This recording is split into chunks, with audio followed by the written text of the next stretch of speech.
Сәлем оқушылар, сіздермен Маншы химик. Бүгін 9 сыныпқа арналған тжб тапсырмаларын жасайтын боламыз. Кеттік.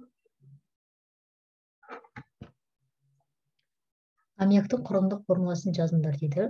Жалпы аммиак туралы, галогендер туралы, күкірт туралы бізде сұрақтар өте көп келді оқушылар. Аммиактың құрылымдық формуласын жазып жатсам, оның молекулалық формуласын еске түсіруге, молекулалық формуласы оның NH3. Яғни бір атом азот және 3 атом сутек бар құрамында. Оның құрылымдық формуласы қалай болады? Азот өзінің электрондарды жазамыз. Яғни азот бізде тоту дәрежесінде +5, -3 көрсетеді. 3 электроны оның жұптаспаған. Сол үшін NH3 деген қосылыста ол бізде -3 көрсетуі содан. Так.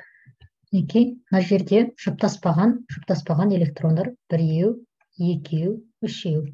Яғни қасында электрон жоқ жұптасатын. Сол үшін осы 3 электрон басқа элементпен толықтыру үшін өзіне сутекті алады. Яғни сутек келіп оған қосылады. Сол кезде NH3 болады. Мынау сутектің электроны мінекей. Сол кезде мынау жұптаспай тұрған электрондар осы сутектің электрондар арқылы жұптасып, жерде байланысы орнайды. Мына өзінікі. Мінекей, бұл енді осыны бізде ашып жазған түрі.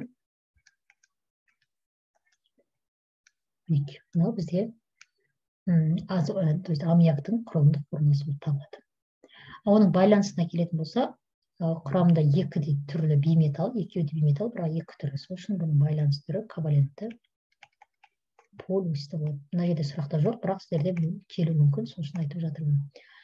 Келесі аммиактың қолданылуы дейді. Аммиактың қолданылуына мысал келтіретін болсақ, аммиак жалпы қолданысқа ие қосылыс. Ол азоттың маңызды қосылыстарының бірі. Ол медицинада маңыздысы, медицинада қолданылады. Так, екінші тапсырманікі медицинада бір қолданылуы. Содан кейін азот қышқылын алуда, оның ішінде азотты тыңайтқыштар алуда маңызды. Азотты тыңайтқыштар алуда осы аммиактың қолданылуы өте маңызды. Осылай оның қолдануына мысалдар жасаңыздар болады. Келесі тапсырма реакцияларды аяқтап теңестіріңіз дейді. Бірінші реакцияға қарайық. S қосылған O2, демек SO2 газы шығады. Реакцияны теңестірудің қажеті жоқ. Келесі H2SO4, бұл жақта SO2 және H2O деген қосылыстар түзіледі. Так, реакцияны теңестіру керек. Ол үшін мына жерде күкіртіміздің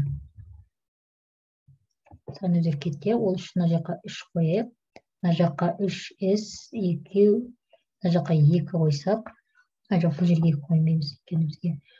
Сутектік керек екен. Мына жерге 2 қойсақ, 4, мына жаққа 2 қоямыз. Сонда күкіртіміз 2, мына жермен 3, реакциядан кейін 3, оттек 6, 8, мына жақта 8, реакция тең. Келесі S қосылған натрий OH, яғни күкірттің сілтімен реакциясы. Бұл кезде 3 түрлі қосылыс шығады. Натрий сульфиді және натрий сульфиті және H2O деген қосылыстар шығады екен. Бұны теңестіру үшін қараймыз, натрийлер бізде өзгеріп кетті, күкіртіміздің саны өзгеріп кетті.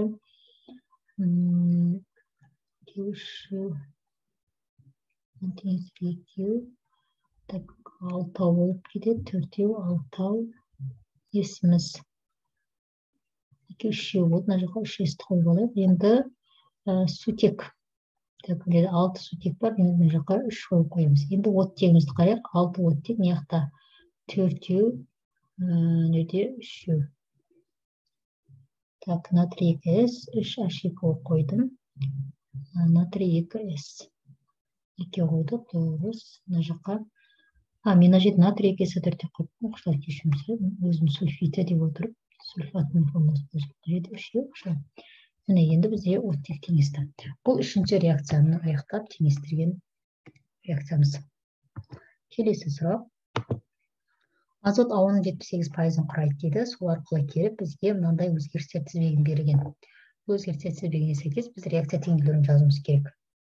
Яғни азотқа қандай затты қосқан кезде NO шығады, яғни оттекті. NO-ға нені қосқаныңызда NO2 шығады, O2-ні. NO2-ге нені қосқан кезде H2O мен оттегін қосқан кезде. Енді осылардың реакциясын жазайық. N2 қосылған O2 шығады NO. Теңестіру үшін алдына 2 қойымыз. Келесі NO2, то есть NO-даға қосамыз O2-ні шығады NO2. Теңестіру үшін мына жаққа 2 қоямын, мына жаққа 2 қоямын. Енді 4 реакция тең. Келесі NO2-ге біз H2O-ны және O2-ні қосқан кезде HNO3 деген қышқылымыз шығады. HNO3.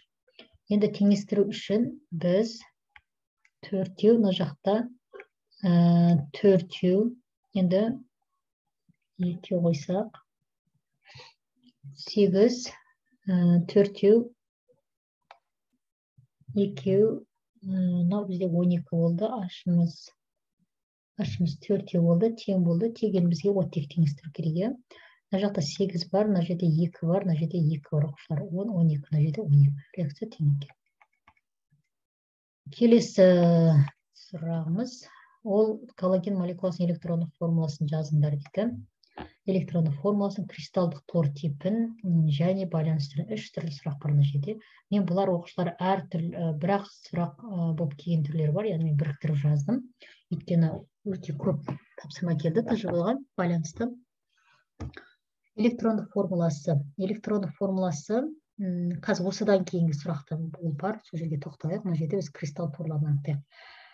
Бізде галогендер фтор 2, бром 2, то есть орнымен хлор 2, бром 2 және йод 2 деген бізде галогендер бар, иә. Бұлардың құрамына қарасаңыздар, 2 молекулалы элементтер, F2, хлор 2, бром 2, йод 2 деген. Демек, бұлар бірде 2 атоммен құралып тұр. Бірде 2 атом фтор қосылу арқылы 2 молекулалы фторды беріп отыр.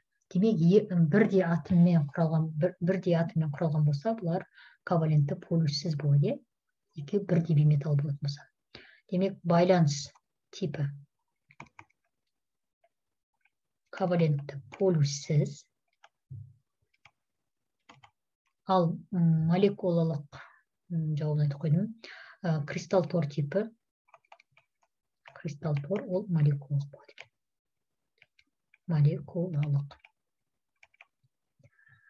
Құрамы бірдей бейметалдардан тұр, және электртерісте бірдей бейметалдар, ол бізде ковалентті полюссіз. Ал ковалентті полюссіз байланыстардың кристалл торы ол молекулалық. Келесі тапсырма, кальций мен фосфор қышқылы әрекеттескенде минералды тыңайтқыш кальций фосфаты түзілді дейді. Мынау өзгерістер тізбегінің реакция теңдеулерін жазу керек екен. Осыдан өшірейік оқушылар.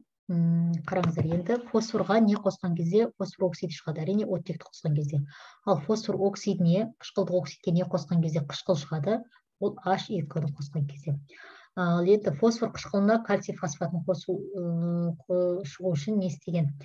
Оған кальций қосқан. Оқушылар негізінде мына жерге қарасаңыздар берілгенде кальциймен деп өзі айтып тұрды. Негізі есептеу бізге ақырын беріп тұр. Кальций мен фосфор қышқылы дейді. Яғни мына жерде айтып тұрды, кальций мен фосфор қышқылы әрекеттескенде минералды тыңайтқыш кальций фосфаты түзіледі. Міне ол кальций фосфат түзілген. Яғни мына жердегі реакцияны өзі есепте айтып тұр. Бұнда есеп көп берілген, сөзі көп болып берілген кезде одан қорықпаңыздар, керісінше оны жақсылап түсінуге тырысыңыздар. Негізінде подсказка беріп жатады есепке. Мына жерде бізге айтып қойды. Сонда бізге екі реакцияны жазу ғана қалады. Кеттік. Фосфор қосылған оттегі шығады фосфор оксиді. Теңестіру үшін алдына 2 қоямын, 4 болды, мына жаққа 4 қоямыз, мынаны 10 қылу үшін алдына 5 қоямын. Реакция теңесті. Енді фосфор оксидіне H2O-ны қосқан кезде біз фосфор қышқылын аламыз, яғни H3PO4 деген. Так, бұны теңестіру үшін мына жаққа 2 қоямын, фосфорым 2, сутегім 6 болып кетті, сол үшін жерге 3 қоямыз. Енді бізге оттек керек. Оттек 5, мынамен 3, 8, мына 2 көбейтіліп 8 болады. Реакция тең. Енді H3PO4, яғни фосфор қышқылына кальций қосқан кезде біз кальций 3, PO4 2 еселенген, және H2 деген газ аламыз. Бұл газ. Қараңыздар, кальцийіміз 3, сол үшін жерге 3 қоямын. По 4, яғни фосфат. Бізде 2 еселенді жақшаның сыртында 2 бар, сол үшін жерге 2 қоямыз. Енді сутек теңестіру үшін мына 2 көбейтіліп 6 болады, сол үшін жаққа 3 қоямын. Бұндай уақыт жөніне қойып, бұл оқушылар реакцияны теңестіру істерге қиын болып жатса, менің осы жақында ғана YouTube каналға реакцияны теңестіру туралы сабақ салдым. Сол жақта көп практикалық жұмыстар жасадық. Соны міндетті түрде қарап шығыңыздар. Осындай өзгерістер тізбегін жазған кезде сіз екі заттың қосылуын біліп, шығатынын біліп, бірақ теңестірмесеңіз, ол реакцияңыз толық дұрыс деп есептелінбейді. Яғни толық балл берілмейді сіздерге. Келесі тапсырма. Массасы 19-да 2 грамм күміс күкірт қышқылының әртүрлі мөлшермен әрекеттескен дейді. Демек, мыс дейді әрекеттескен күкірт қышқылының әртүрлі мөлшермен, яғни H2SO4. Бұл жерде оқушылар күкірт қышқылы концентрлі. Шығады мыс сульфаты және SO2 газы және H2O деген қосылыстар шығады. Енді теңестірейік. Реакциядан кейін бізде күкіртіміз 2 болып кетті. SO4 деген жерде бір күкірт бар және SO2 деген жерде бір күкірт бар. Сол үшін мына жаққа 2 қоямыз. Күкіртіміз 2 еселеніп кетті. Енді сутегіміз 4 болып кетті. Демек мына жаққа 2 қоямын. Басқа жерде реакция тең. Енді реакцияға орай берілгеніне 19,2 грамм дейді. Демек, мына бізде 19-да 2 грамм екен. 19,2 грамм. Реакция өнімі шығымын есептеу керек, яғни этан есептеу керек. Артық мөлшеріне 6 литр, яғни практикада 6 литр күкірт газы бөлінген екен. Ал біз қазір оны теория жүзінде анықтаймыз. 19-да 2 граммның астына мен оның моляр массасын жазамын, ол 64, яғни периодтық кеселі массасы. Мына бізде X осыныкін табу керек. Астына, мына жерде оқушылар алдына коэффициент 1 болғандықтан, яғни 1 моль болғандықтан, мен астына 22,4 литр деп жазамын. Өткенімізде литр беріп жатыр. Мына жерде пропорция пайда болды, яғни 19-да 2 граммда қанша литр тап шыққанын біз қазір есептейміз теория жүзінде. Ал 64 граммда 22,4 литр. Осы жерден X табайық. Бұл пропорция. Қазір 19-да 2-ні көбейтеміз 22-де 4-ге, бөлеміз 64-ге. 6-да 72. 6-да 72 литр. 6-да 72 литр. Бұл оқушылар, бұл теория. Менің бұл шығымға қатысты есеп оқушылар. Шығымда теория әрқашан 100%, және практикадан ол әрқашан жоғары жүреді. Саны. Байқасаңыздар. Өйткені бізде 6 литр практикада берілді. Яғни практика жүзінде. Яғни шын мәнінде сіз жасайсыз. Ал теория деген бұл дайын бір рецепт. Мысалы, мына реакцияның тәжірибесін жүру сызба нұсқасын осындай граммда осындай зат шығады деген бұл дайын нәрсе. Яғни бұл әрқашан 100% оқушылар. Ал 6 литр ол бізде практикада, яғни өзіміздің жасаған жұмысымызбен өлшенеді. Біз жасаған кезде кішкене ыдыстың түбінде қалып қалуы мүмкін, төгіліп кетуі мүмкін деген сияқты. Сол үшін ол сәл теориядан аз болады. 6 мен 6,72. Енді өнімнің шығымын есептейміз. Өнімнің шығымын есептеу үшін екі әдіс бар. Біреуі формулаға саласыздар, біреуі пропорцияға саласыздар. Формулаға салатын болсақ, теория практика, көлем практика, бөлінген көлем теория, көбейтілген 100. Енді қараңыздар, бізде практика 6 литр, оны бөлемін көлем теорияға, ол бізде 6-да 72 литр. Көбейтеміз 100-ге. Так, осы жердегі жауап бізде осы реакцияның шығымы болып табылады. 6-ны бөлеміз 6-да 72-ге, шығады 89, оны көбейтеміз 100-ге, демек 89. 89% не жауап. Қаласаңыздар, екінші жол бар, ол бізде пропорция құра салу. Яғни 6-да 72-ні 100% дейсіздер да, ал 6 литрді X% дейсіздер. Сол кезде сізден шығады 89% қайта. Оқушылар, менде осы YouTube каналында шығымға қатысты 2 видео сабағым тұр. Біреуі тек шығымды жалпы түсіндірем, екіншісі ол жақта тек есеп шығарамыз. міндетті түрде көріңіздер. Осы сияқты мүмкін сізге бұл есеп келмеген шығар, қатысы басқа есеп болуы мүмкін. Сол сабақтарды көру арқылы өзіңіздің есебіңізді мүмкін шығара аласыз. Келесі тапсырма. Біз мына жақта болды. Галогендер фтор, хлор, бром, йод жатады. Топ бойынша жоғарыдан төмен қарай қайнау температурасы және тығыздықтар қалай өзгереді дейді. Галогендер дегеніміз бізде 7-ші топ, оларға осылар жатады. Топ бойынша, яғни топ дегеніміз жоғарыдан төмен қарай. Қатарлар тігінен орналасқан. Қайнау және тығыздықтары олардың артады, оқушылар. Қайнау және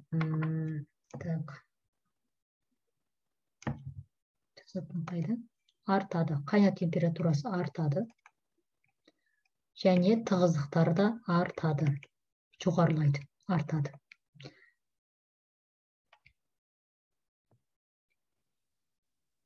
Келесі сұрақ, тұрмыста кез келген галогеннің қолдануына мысал келтіріңіз дейді. Жалпы галогендер тұрмыста өте көп қолданылады. Химиялық препараттардың құрамына осы галогендер кіреді. Оның ішінде енді өзіміз тұрмыста болғаннан кейін көріп жүрген тіс пастасы. Тіс пастасының құрамына осы галогендер кіреді. Ол ағартуға, зарарсыздандыруға қосылады, сол үшін қолданылады. Одан кейін консерванттардың құрамына қолданылады. Консерванттарда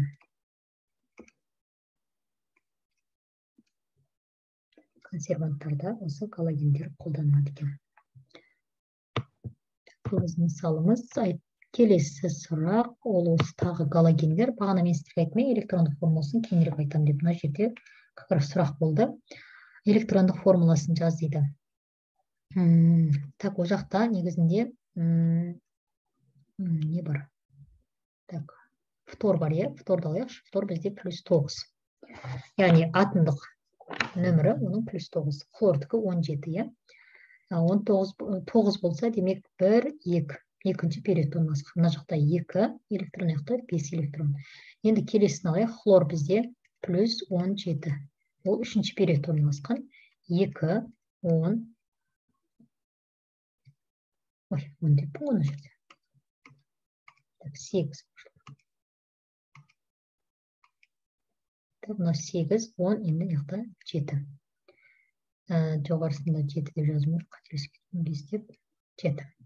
Енді бұны не үшін жаздым, оқушылар? Бұны айтқым келгені, сыртқы электрондарында, сыртқы қабаттарында 7 электрон бар. Сіздерде сұрақ келді, кейбір оқушыларда галогендердің сыртқы электрондық қабатында қанша электрон бар? Ол оқушылар 7 электрон бар. Осыны біліп алыңыздар, 7 электрон бар. Енді оның электрондық формуласы қалай болады? 1s2, 2s2, мен фосфордікін жазайын, 2p5. Демек,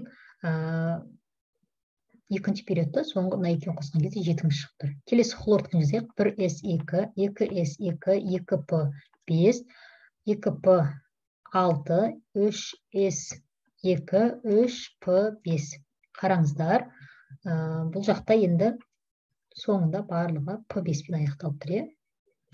P5-пен аяқталып тұр. Алдындағы санға қарамаңыз, өйткені ол период саны. Әр галоген әр период орналасқан. Мысалы P5, S2, P5, S2, P5. Жалпы сонда S2, N дейік мына жерде, және N, P5. Осы бізде жалпы электрондық формуласы болады. Осыған сәйкестендіріп сіз неқтан жауапты тауып алыңыз. Мысалы мен қазір жазған хлордікі мынау түрме. Мынау В бізде именно хлордың электрондық формуласын жазып қойған. Жақсы. 1s2, 2p6, 3s2, 3p5 деген осы хлордың электрондық формуласы. Жалпы мұны қазір жаздым, мен қоршап қойдым. Бұл бізде жалпы осы галогендердің электрондық формуласы табылады. Галогендерге байланысты қандай сұрақ болды? Ең күшті, ең мықты бейметалл осы галогендердің ішінде оқушылар ол фтор. Фтор бізде ең мықты, ең күшті бейметалл болып табылады. Ол жоғарыда орналасқан. Ең жоғарыда орналасқан, фтор ең бірінші орналасқан, білесіздер. Сол үшін фтор мына жерде, хлор мына жерде, бром мына жерде, йод мына жерде орналасқан. Ең мықтысы осы фтор болып тұр. Демек, ең мықты қай жақта, сол жақта биметалдық қасиет артады. Өздері биметал ғой барлығы. Демек былай қарай төменнен жоғары қарай биметалдық қасиет артады. Оқушылар, осы сияқты сұрақтар келді, сол үшін мен мына жерге айтып кетіп жатырмын галогендерді айтқаннан кейін. Келесі сұрақ: аммиак және фосфор қышқылын әрекеттестіріп аммоний гидрофосфаты тыңайтқыштан алуға болады. Осы реакцияны мына жерде реакция теңдеуі аммиакпен әрекеттескен фосфор қышқылы, демек H3PO4 деп жазамыз. Так, бұл жерде аммоний гидрофосфаты шыққан. Аммоний гидрофосфаты. Аммоний фосфатымен шатастырмаңыздар, өйткені яқта гидро деп тұр. Менде оқушылар болды, сондай, сол үшін айтып жатырмын. Демек, NH4 2H-PO4. Осы бізде H3 дедім бе? Так, H-PO4. Неке, осындай аммоний гидрофосфат түзіледі. Енді теңестіру керек, өйткені реакция теңеспеген. NH4 еніміз 2 болып кеткенде, мына жерге 2 қоямыз. Ары қарай азот 2, сутек 6, яқпен 9, 8, намен 9 болып тұр. Фосфорымыз 1. Реакция тең. Осы бізде аммоний гидрофосфатының тыңайтқышының алу жолы. Аммоний гидрофосфатын сонда алу үшін аммиакқа фосфор қышқылын қосады екен. Бұл күрделі қосылыс. Реакцияны теңестірдік. Кеттік. Келесі сұрағымыз: күкірт қышқылын химиялық өнеркәсіптің наны деп атайды, себебі оның қатысында көптеген химиялық процестер жүреді. Ол да суда жақсы ериді. Күкірт қышқылымен жүретін кез келген реакция мысал келтіріңіз дейді. Күкірт қышқылымен жүретін дейді. Демек, күкірт қышқылымен әрекеттесіп жүретін реакция мысал келтіріңіз. Бұл жерде сіздерге білу керек нәрсе күкірт қышқылының химиялық қасиеті. Не болуы мүмкін? Ол металдармен реакцияға түседі. Мысалы, магний дейік. Магний SO4 және магний SO4 және H2 шығады. Реакцияны теңестіру үшін барлығы тең болып тұр. Келесі кезге мысал келтіріңіз дейді. Енді келесі сілкілермен жасап болады, негіздермен. H2SO4 қосылған калий OH. Шығады бізде калий 2SO4 және H2O. Реакцияны теңестіру керек, себебі калийіміз 2 болып кетті, мына жаққа 2 қоямыз. Сутегіміз 2, 4 болып кетті, соны мына жаққа 2 қоямыз. Осылай мысал келтірсеңіздер болады. Бұл металл оксидмен жасақ. Мен гидроксидмен жаздым да, енді металл оксидмен жасақ болады. H2SO4 қосылған магний О дейік. Магний О. Біз жаңа магниймен ғана әрекеттестік, енді магний оксидмен әрекеттестік. Ол кезде магний SO4 және H2O шығады. Реакцияны теңестіру қажет емес. 4-5 реакция өзі тең. Демек, теңестіру қажет етпейді. Осы сияқты реакциялар жазып берсеңіз болады. Болмаса сіздер өздеріңіз басқа металдармен жазсаңыздар да болады. Магнийдің орнына басқа элементтерді алсаңыздар да болады. Келесі, күкірт қышқылының қолданылуын жазыңыз дейді. Күкірт қышқылы металлургияда, так жазайға, металлургияда. Мына жерде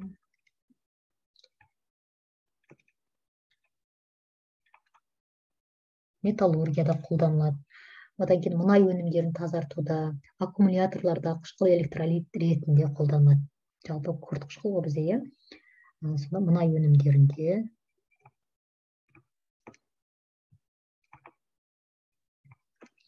одан кейін мұнай өнімдерін тазартуда.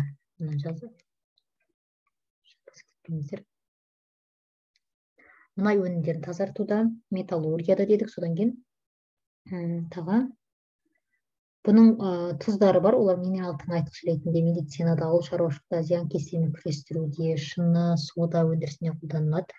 Так, қайсысын жасап болады? Минералды тыңайтқыш деп жазайға, минералды тыңайтқыштарды. Минералды тыңайтқыштарды. Мына жерде минералды тыңайтқыштарды.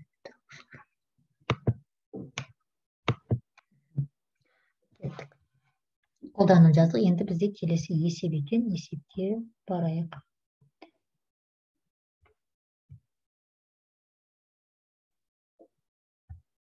Массасы 200 килограмм кальций карбонаты айырылғанда, кальций оксид түзілсе, оның шығымы қандай еді? Бұл да шығымы қатысты есеп екен. Берілген емес, сұрас шешуін жазайын. кальций карбонат айырылған, яғни кальций СО3-ті қыздырған кезде ол кальцийдің оксидіне және СО2 газына ыдырап кетеді. Жалпы көмір қышқылы ол әлсіз қышқыл, тұрақсыз, сол үшін бөлініп кетеді. Енді бізге берілгені бойынша мына 200 килограмм екен. Оның астына оның моляр массасын есептеп жейік. 40 қосылған 12 қосылған 48, осы кезде 100 болады, 100. Енді кальций 10X, ал 100 килограмм бізде ол ол бізде практикада пайда болды. Сосын теориясын қазір есептейміз. Астына 56, яғни 40-қа қостым, 16-на 56 болды. Пропорция пайда болды. Оқушылар 200 килограммда X килограмм, то есть теориясын тауып жатырмыз, ал 100 граммда 56 грамм. Осы жерден X-іміз тең болады. 256-ға көбейтіп 100-ге бөлген кезде 112 килограмм болды. Демек, кальций оксидінің теориялық массасы 112 екен, ал практикасы 100. Көрдіңіздер ме? Аз болып тұр, практика. Әрқашанда аз. Енді 112-ні 100% деп, ал 100-ді X% деп пропорциямен тауып алсақ болады. Бұны енді пропорциямен көрсетейін. Алдыңғы нәрсе бізде формулаға салдым. Яғни 112 килограмм бізде теория болғандықтан әрқашан 100%-ға тең, ал 100 килограммыз ол X%, яғни осы шығымды есептеуіміз керек. 100-ді 100-ге көбейтіп 112-ге бөлеміз. Бұл кезде қанша шығады? 89-да 3 дейді. 89-да 3% екен. Демек, түзілсе, оның шығымы қандай? Шығымы 89-да 3. Яғни кальций оксидінің шығымы 89-да 3% екен. Оқушылар, бұл шығымға қатысты есептер түсініксіз болса, міндетті түрде видео сабақтарымды көріңіздер. Сол жақта біз 3 типке бөліп қарастырдым, оңай болу үшін. Сол типтері бойынша ажыратып алсаңыздар, шығымдарды шатаспайсыздар, яғни қайсы практика, қайсы теория екендігіне. Формуладан қиналып жатсаңыздар, пропорцияға салып шығара беріңіздер. Осымен бітті 9 сыныптың тжб тапсырмалары. Барынша түсінікті болды деп ойлаймын. Түсініксіз болып түсінбей жатсаңыздар, басынан қайттан қарап, қайталап бірнеше рет көріңіздер. Болмаса, осы комментарийға жазып кетіңіздер, сұрақтарыңыз болса. Және де достарыңызбен бөлісуді ұмытпаңыздар. Олардың да осы тжб-да келіп жатқан есептердің түсінуіне бір көмек көрсетіп жүріңіздер. Жақсы, оқушылар, сау болыңыздар.